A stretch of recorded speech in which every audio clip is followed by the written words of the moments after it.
Daily. Taste the Daily. SVC Aditya Ram movies தயாரிப்பில் சங்கர் இயக்கத்தில் ராம் சரண் நடிக்கும் கேம் சேஞ்சர் ஜனவரி 10 முதல். தொடர்ந்து தாக்கப்படும் அல்லு அர்ஜுன் ஏன் இதெல்லாம் நடக்குது அப்படின்னு பார்க்கறதுக்கு முன்னாடி புஷ்பா 2 படம் வந்து ரிலீஸ் ஆச்சு. அங்கே ஒரு தியேட்டர் இருந்துச்சு. அந்த தியேட்டரில் வந்து அல்லு அர்ஜுன் போனது தான் பிரச்சனை அப்படின்னு பார்க்கும்போது இப்போ ரீசெண்டாக அல்லு அர்ஜுன் பேசின விஷயம் ரொம்ப அதிகமாக எல்லாராலையும் பேசப்படுது.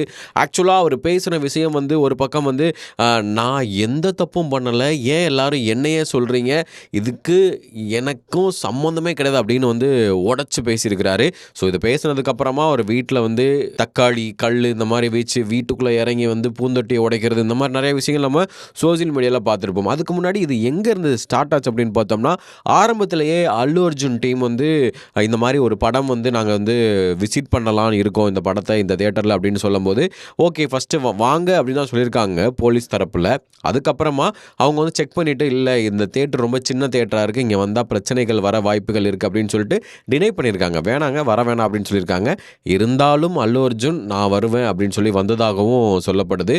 அதனால தான் இந்த பிரச்சனை வந்து இவ்வளோ பெருசாக வெடிச்சிருக்கு. அதுவும் இல்லாமல் ஒரு பெண் வந்து இறந்துருக்காங்க, ஒரு சிறுவன் வந்து அந்த இடத்துல வந்து பாதிக்கப்பட்டிருக்கிறாரு அப்படின்னும் போது மக்களை பற்றி நினைக்காத ஒரு ஸ்டார் எதுக்காக இதை பண்ணுறாரு அப்படின்னு தான் அவங்க பேசியிருக்கிறாங்க. அது மட்டும் இல்லாமல் முக்கிய நிகழ்வுகளில் சீஃப் மினிஸ்டர், எம்எல்ஏ இந்த மாதிரி ஆட்கள் கூட அல்லு அர்ஜுனுடைய புஷ்பா 2 அதாவது பெரிய ஸ்டார் அப்படின்னு பொதுவாக பேசி படம் நல்லா ஓடிடுச்சு ஆனால் ஒரு உயிர் போயிடுச்சே அப்படின்னு ரொம்ப சர்க்காஸ்டிக்காக வந்து பேசியிருக்கிறாங்க. ஆக்சுவலாக என்ன நடந்திருக்கு அப்படின்னு பார்த்தீங்கன்னா, காவலர்கள் வச்சிருந்த சிசிடிவி ஃபுட்டேஜ் வந்து வெளியிட்டிருக்காங்க. அதில் என்ன அப்படின்னு பார்த்தோம்னா, மெட்ரோ சிட்டியில் அல்லு அர்ஜுன் வந்து கை காமிச்சிட்டே இறங்கியிருக்காரு. உள்ளே வரும்போதே அங்கே வந்து அதிகபட்சமான க்ரௌடு வந்து இருந்திருக்கு. அதை கண்ட்ரோல் பண்ணுறதுக்காக, அதாவது அல்லு அர்ஜுன் மாதிரி மிகப்பெரிய ஸ்டார் வரும்போது, அதாவது போலீஸ் ப்ரொடெக்ஷன் இல்லாத காரணத்தினால அவங்க 40-50 பவுன்சர்ஸ் வந்து கூட்டு வந்திருக்காங்க. அந்த பவுன்சர்ஸ் என்ன பண்ணியிருக்காங்கன்னா, அல்லு அர்ஜுனுடைய காரையோ இல்லை அல்லு அர்ஜுன் பக்கமோ யார் வந்தாலும் டக்குன்னு தள்ளி விட்டுருக்குறாங்க. ஆக்சுவலாக அது ஒரு சின்ன இடம் அப்படின்றதுனால இவ்வளவு மக்களில் வந்து ஒருத்தவங்களுக்கு மேலே ஒருத்தவங்க விழுறது, ஸோ இந்த மாதிரி அவங்களுக்கு வந்து ஆக்சிஜன் பற்றாக்குறையாக இருக்கட்டும், ஸோ அவங்க வந்து அடுத்தடுத்து வந்து பாதிக்கப்பட்டிருக்கிறாங்க கூட்ட நெரிசலால். அந்த இறந்து போன பெண்மணி வந்து பார்த்திங்கன்னா கீழே, அதாவது இவங்க வந்து பால்கனியில் படம் பார்க்க போயிருக்காங்க ஸ்டார்ஸ் எல்லாருமே, கீழே இருந்தவங்க தான் அந்த இறந்து போன பெண்மணி. ஸோ அவங்க வந்து பார்த்திங்கன்னா கீழே தன்னோட புள்ள கூட தான் இருந்திருக்கிறாங்க. ஆக்சுவலாக இந்த டிக்கெட் வாங்காதவங்களும் தியேட்டருக்குள்ளே உள்ள என்ட்ரி ஆகவும் அங்கே வந்து கூட்ட நெரிசல் ஹெவியாக இருக்குது. அப்போ அவங்க சீட்டுக்கு கீழேயோ இல்லை அந்த கூட்ட நெரிசல் தாங்க முடியாமல் அவங்க மயங்கினதாகவும், அப்போ கூட தான் பிள்ளையை வந்து கையிலேயே கூட்டிகிட்டு போய் அங்கே போய் தான் வெளியே போய், அதாவது ஹாஸ்பிட்டலுக்கு போய் தான் அவங்க வந்து இறந்ததாகவும் வந்து சொல்லப்படுறாங்க.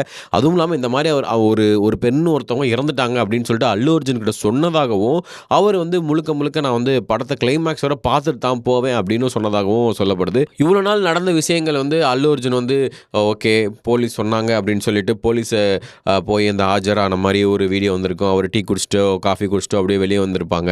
ஸோ இதெல்லாம் பார்க்கும்போது ஓகே இது ஒரு கேஷுவலாக ஒரு நார்மலாக தான் போய்கிட்டு இருக்கு. இப்போ எதுக்கு இது வெடிக்கணும் திடீர்னு வந்து அல்லு அர்ஜுன் நான் பண்ணது தப்பே கிடையாது அப்படின்னு சொல்கிறது வந்து பார்த்திங்கன்னா, தொடர்ந்து சர்க்காஸ்டிக்கான விஷயங்கள் பெரிய பெரிய மேடைகளில் அப்புறம் வந்து சோசியல் மீடியாக்களில் அதிகமாக வர்றதை பார்த்துட்டு அவர் இந்த ரியாக்ட் பண்ணியிருக்கிறாரோ அப்படின்ற மாதிரி தான் எல்லாருக்குமே தோணுது. அதுவும் இல்லாமல் எல்லோரும் என்ன சொல்கிறது என்னென்னா, இவர் இது அப்படியே விட்டுருக்கலாமே, கிட்டத்தட்ட வந்து அவருக்கு என்னதான் இருந்தாலும் அவர் மேலே தப்பு இல்லாட்டினாலும் அது தப்பு தான், ஆனால் அவர் வந்து அதை ஒத்துக்கிட்டாரு அப்படின்ற மாதிரி ஒரு விஷயங்கள் ஒரு நியூட்ரலாக தான் போய்கிட்டு இருந்துச்சு. அதுவும் இல்லாமல் அவர் வந்து அந்த பெண்மணி வீட்டுக்கு வந்து 25 லட்ச ரூபாய் காசு கொடுத்ததாக இருக்கட்டும், சரி ஓகே இதெல்லாம் ஃப்ளோவில் போய்ட்டு இருக்கும்போது ஈவன் அந்த பெண்மணியோட வீட்டில் கூட என்னுடைய மனைவி இறந்ததுக்கும் அல்லு அர்ஜுன் சாருக்கு எந்த சம்மந்தம் இல்லை அந்த மாதிரி வந்து சொல்லியிருப்பாங்க. ஸோ நம்ம சினிமா பாணியில் நிறையா வந்து பார்த்துருப்போம். ஒருவேளை வந்து அல்லு அர்ஜுன் டீமோ யாரோ வந்து பேசியிருக்கலாம் இந்த மாதிரிங்க அப்படின்னு சொல்லி பேசியிருக்கலாம். இல்லைனா அவர் அந்த கணவரே வந்து எதுக்கு நம்ம தான் இழப்பாயிருச்சு, அவரும் எதுக்கு தேவையில்லாமல் கெட்ட பேர் வாங்கணும் அப்படின்றதுக்காக கூட பேசியிருக்கலாம். ஸோ இதெல்லாம் ஒரு பக்கம் இருந்தாலும் இவர் ரியாக்ட் பண்ணியிருக்கக்கூடாதோ அப்படின்னு சொல்லிட்டு தான் அதிகமாக எல்லோரும் பேசிக்கிட்டு இருக்கிறாங்க. அவரை வந்து விசாரணைக்கு உள்ளாக்கியிருக்கிறாங்க. அவர் என்ன சொல்ல போகிறாரு, என்ன நடக்க போகுது அப்படின்றத கொஞ்சம் பொறுத்திருந்து தான் பார்க்கணும். அல்லு அர்ஜுன் செஞ்சது சரியா தவறா அப்படின்றத தாண்டி இப்போ ஒரு ரியாக்ட் பண்ணுறத நீங்கள் எப்படி பார்க்குறீங்க, அவர் பேசுனது சரியா இல்லையா, இதுக்கு வந்து போலீஸ் என்ன மாதிரி விஷயங்கள் சொல்ல போகிறாங்க அப்படின்றத நம்ம பொறுத்து தான் பார்க்கணும். உங்களுக்கு என்ன தோணுது அப்படின்றத கீழே கமெண்ட் பாக்ஸில் போட்டுருங்க. Taste the Daily. SVC Aditya Ram movies தயாரிப்பில் சங்கர் இயக்கத்தில் ராம் சரண் நடிக்கும் கேம் சேஞ்சர் ஜனவரி 10 முதல்.